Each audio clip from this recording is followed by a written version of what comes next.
Hi all, this is Britta and Hans, and welcome back. We are excited to provide you with even more information about case solving. Yes. In real life, problems and decisions do not come to the decision maker in a nice, clean and well organized fashion. Just like Lego pieces scattered around, and we need to examine one by one the bits of information we have and analyze the situation. What can we build depends on what we have, but also on what we can contribute. With Legos, that's usually our imagination. You don't need a huge variety of Legos to build a plane, for example, or a house. In case cracking, it's more our knowledge and experience that we rely on. But to build on those, first and foremost we need to get organized and carry out a precise analysis. Indeed, but let me highlight that an analysis is not performed only for the sake of just doing something. No. You analyze to create such insights that help you understand and address the problem. A sleazy try in which you only repeat facts already stated in the case document does not provide any value. No. All those facts are already known to the firm. Your analysis should be purposeful and an answer to the so what question. What do you do with all the information apart from listing and combining? That is key. Yes, that is key. So, to get to the so what, or in other words, ask the question behind the question, requires purposeful reading and a critical mindset. Let us demonstrate that with a real business case. This one is a short one, but it's packed with information. Feel free to pause to read, access the full text by opening the description under the video and following the link. Download the text if you will. To practice purposeful reading, just highlight those parts that you think are relevant to crack the business problem and think about the so what. Interpret what you are reading and think of meanings and consequences. And now pause the video, and once you are done, you can unpause again. Alright, are you ready? Let's take the first paragraph with our findings. You remember, in episode 3, we stressed how important it is to get a common understanding. You do that by answering questions together, and some of them we mentioned already. What we can easily identify based on that is the decision maker, the location, the time, the company profile, but there is much more to debate. How does the company operate, and how do they make money? Are they a B2B business or directly sell to customers? And so on. Really important. Cannot stress these enough. And please do not forget to ask the so what question. Now, let's see in practice how to ask the so what question and what your line of thoughts during an analysis can be like. Let's take a simple example. The case stated that the app is using science-based methods. That is itself is already great, but what does it mean? You should ask yourself that. We don't exactly know it yet, but this small information can trigger a lot of different questions. Is it standard for such apps to use science, or can it be a unique selling point? If so, then it must be a competitive advantage. Going down that road and taking the FRIA framework, how sustainable can the competitive advantage be? Assuming it is unique, it is rare enough and difficult to imitate. And finally, is the organization ready to harvest that? It seems the company is a startup that developed their first app ever. Is that assumption true? Because then they must certainly have quite some limitations in their resources. On the other hand, they are located in Berlin, which is considered to be Europe's Silicon Valley, and that can definitely propel them forward. You see, we still don't know much, but this investigative approach added relevant external information, namely if their physical location is an opportunity. This is insightful. Absolutely. And now it is also important to bridge the gap between theory and practice and to apply models, frameworks, ideas to your case. This gives you credibility and establishes a strong foundation for your analysis.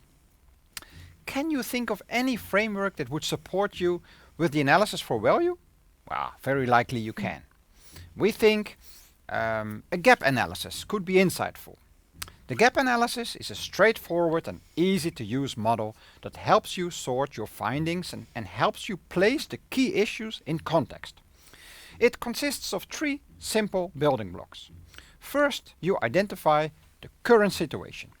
What is happening in and with the firm right now, internally and externally. Then you define the desired state. What would be the ideal situation for WellYou? And by doing this, you identify the company goals. And this is what they are striving to achieve. But you will see in another episode that this is also a guideline for your solution. Very important. Now, in between, so current and desired situation, in between lies the gap. You write down the concerns, the problems, the decisions or challenges. And you know now, if we remove those obstacles, if we remove them, we can bridge the gap and solve the problem for the company. And in the end, you should be able to identify, let's say, 1, 2, or maybe even 3 key issues. And these all together will help you to get the central issue. A very important step to take, but only the first one. Indeed. Once you have defined the key issues, you know what to investigate deeper. Yeah. Maybe a customer analysis is needed. Maybe a cross-cultural comparison shall be conducted. Maybe you need a proper analysis of all competitors. This all depends on the key issues you have found in the case. And this is the moment where you can actually use the different theoretical models from your toolbox and finally apply them in real life. Yeah. Porter's 5 forces, the value chain model, the Frio framework, and dozens of other models you already know will help you conduct a proper and meaningful analysis. Yeah, absolutely true. And the pitfall with analyzing company issues is that what you might think at first glance that the issue is might only be a symptom. And solving only a symptom is no real solution. You shall dive deeper and get to the root cause of the problems. Our case company has run into problems as well. Adam, the CEO, is concerned that the beta version of WellYou didn't receive much engagement and only received 4 reviews, only 4, on Play Store. And Adam thinks that's because only 1/5 of the expected 3,000 downloads has been realized. But if you look closer, the few downloads are only a symptom. Those are the visible outcome, but there must be some underlying issues under the surface. And to understand why, we will conduct a root cause analysis. This tool is widely used in engineering and in process management, and the same logic which is followed there, we can use here. The idea is that what seems to be the cause of an issue usually is only the top layer. Instead, dig down the real issues by discovering the problem behind the problem, and then the problem behind that problem, etc., etc. Usually in business we use the 5 why questions, and these should be enough to take us to the root cause, to the real problem. So instead of settling with the symptom, we can ask, why did WellYou get only 1/5 of the expected 3,000, so altogether only 600 downloads? So we know WellYou has been featuring in Play Store for Android. If you investigate Appendix 1 of the case carefully, you will see something peculiar. The app's description is rather on the technical side. Yeah. Yes, we know Adam is a tech guy and he's quite pragmatic. But what makes sense to him might be uninviting or irrelevant for the users. Do they really want to know about the app specifications or rather learn about the app benefits? We think Adam should let someone else take care of the communication. The message is not tailored towards the customer needs and does not resonate with the clients. The precious space reserved for an engaging app description is wasted with a technical text that is really difficult to read. That is far from optimal. Yeah, and Amelia could likely help. After all, she is a therapist, so she's much more likely to understand clients. But Amelia doesn't have Adam's trust. And as it can happen to business owners, he is having difficulties giving up control. And that's a real issue. The root cause for the missed opportunity to engage with clients.